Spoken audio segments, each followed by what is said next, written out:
ալները ես չեմ կարող չասել նաև հազար ներողություն, չեմ կարող չասել, որ իմ աշխատողները, եթե Հայաստանում միջին աշխատավարձը 300-4,000 դրամ է, ռադիոյում 190, մոտ 190,000 դրամ է, եւ դա ինձ շատ մեծ ցավ է պատճառում եւ ես համոզված եմ, որ այս մոտեցումը պետք է վերանայվի։ Շնորհակալություն։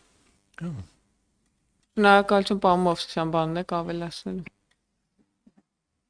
Պարոն Բաբայան, շնորհակալ եմ հարցի համար։ Տիկին Ղազարյան, ես կուզեմ պարզապես արձանագրեմ, էլի, ովքեր որ դիտում են, եթե իհարկե մեզ դիտում են, որ այս պահին ընդհանրապես որ գոնե դիտում են։ Ընդհանրապես ես էլ հույս ունեմ, որ ինչ որ մեկը գոնե դիտում է այս նիստը, ընդհանրապես երկու падգամավոր են ներկա, եւ ես ցավում եմ նաեւ, որ մեր ֆինանսների նախարարության գործընկերները այստեղ ներկա չեն, չգիտեմ, պրոտոկոլով ինչպես է նախատեսված, բայց ըստ էության հիմա նստած ենք մենք ավելի շատ ենք, քան թե ազգային ժողովի ներկայացուցիչները այստեղ, ինչը ցավալի է։ Եվ հատկապես ցավալի է, որ մենք անընդհատ լսում ենք ձեր նիստերի ընթացքում ազգային ժողովի տարբեր մեղադրանքներ, տարբեր հերյուրանքներ, ստեր, ինչ ասես լսում ենք հանրայինի մասին, բայց երբ որ մենք գալիս ենք ազգային ժողով, ոչ ոք հարց չունի մեզ տալու։ Այսինքն ես չգիտեմ սա ինչ է նշանակում, առնվազն ինձ համար շատ տարօրինակ է։ Պարոն Բաբայան, շնորհակալ եմ, որ հիշեցիք հարցը տեխնիկական վերազինման մասով, բայց ոչ միայն այդ խնդիրը, այլև շատ այլ խնդիրներ կան, որոնք հանրային հեռարձակման ոլորտում մենք ունենք ու չեն լուծվում։ Ու ես կառաջարկեի, որպեսզի մեր համապատասխան հանձնաժողովը միգուցե պետք է հատուկ լսումներ անի այն թեմայով, հանրայինի թեմայով, հենց հանրային հեռարձակման, որտեղ եկեք կանչենք մեր բոլոր ընդդիմադիր գործընկերներին, թող իրենց հարցերը տան, մենք ներկայացնենք, թե մենք ինչ ենք անում ընդհանրապես հանրային հեռուստաընկերությունում, հանրային ռադիոյում, շողակաթում եւ ընդհանրապես մեր խորհրդում եւ նաեւ պատասխանենք բոլոր վատ հարցերին, բայց նաեւ ասենք, թե ինչի կարիք ունի հանրային հեռարձակող այսօր,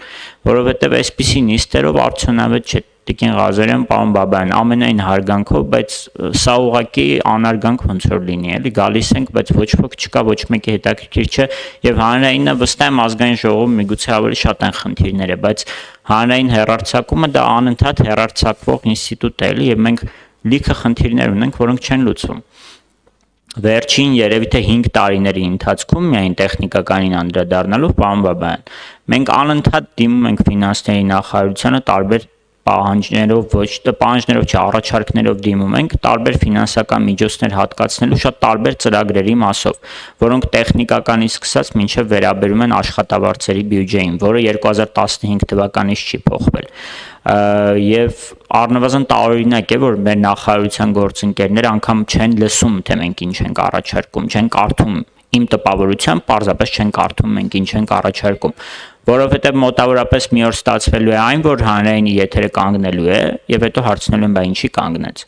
Եվ մենք միայն դրա համար ենք ամեն տարի ուղարկում նույն թուղթը, ինչ որ ուղարկում ենք։ Ես ձեզ կարող եմ փոխանցել այն թղթերը, մենք ամեն տարի ուղարկում ենք նույն թղթերը, որ նույն խնդիրներն ունենք, ամեն տարի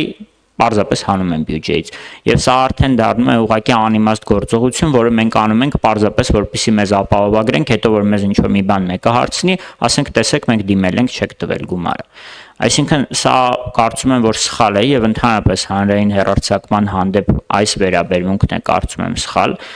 Շնորհակալ եմ ձեզ ու այն падգամավորներին ընդհանրապես, ովքեր որ հետաքրքրվում են երբեմն հանրային հեռարձակման, բայց շնորհակալ կլինեմ, որ միգուցե եթե ոչ բոլորիս, ապա հանրային հեռուստաընկերության մասով առնվազն ես խնդրում եմ կազմակերպել հանրային լսումներ, թող բոլոր վատ հարցերը պատրաստ են, բերեն, մենք արձագանքենք բոլոր վատ հարցերին, որովհետև շատ հաճախ ձեր նիստերին այդ հարցերը պարոն Հակոբյանին են տալիս, Տիգրան Հակոբյանին նկատի ունեմ, եւ ձեզ էլ են տալիս, մեղադրանքներ են հնչում, իսկ մենք չգիտենք ինչպես արձագանքել դրան, որովհետև եթե հայտարարություն տարածենք կմեկնաբանվի քաղաքական է, եթե չենք արձագանքում ստացվում է, որ ճիշտ են ասում, բայց այնպես չի, որ ճիշտ են ասում, դրա համար ես կարծում եմ ճիշտ կլինի, որ նման քննարկում տեղի ունենա, շնորհակալություն։ Շնորհակալություն, պարոն Մովսիսյան, մի քանի արձագանք ունեմ, եթե հնչել է այս ընթացքում նույն առաջարկ սա ինչ-որ բաներ, որոնք ազգային ժողովում, որոնք դուք կարծում եք, որ անարձագանք են մնացել եւ կարիք կա որ արձագանքեք, հիմա կարող եք դրանց անդրադառնալ։ Ես ճիշտ ասած բազմաթիվ տենց բաներ էի հավաքել խոսույթներ ազգային ժողովի, որոնք մտածում էի ձեզ ուղղել, բայց չեմ մտածում, որ ոնց որ չգիտեմ, հեսա ընթացքում կմտածեմ, ոնց որ ես պետքա ձեզ այդ հարց տամ, որտեղ ես ձեզ այդ հարցերը իրական չունեմ, ես ուրիշների հարցերի մասին եմ մտածում։ Երկրորդ բանը, ես ներողություն ընդհատելու համար ես շատ հաճախ կարծում եմ, որ դա ընդհանուր քաղաքական հայտարարություններ է, ենթադրում եմ քաղաքական իմաստուն են դրանք, որովհետև եթե լինեին իրոք հետաքրքիր, ապա այստեղ գոնե մեկը ինչ որ հարց կհնչեցներ, որը այս 1 տարվա կամ կես տարվա ընթացքում մենք տարին 2 անգամ ենք գալիս, եւ ես չեմ հիշում շատ դեպք, որ մեզ ինչ որ հարց տան կամ վատ հարց տան ընդհանրապես այն հարցերը, որոնք որ ազգային ժողովի նիստերում տալիս են, հա, ու սա առնվազն տարօրինակ է էլի։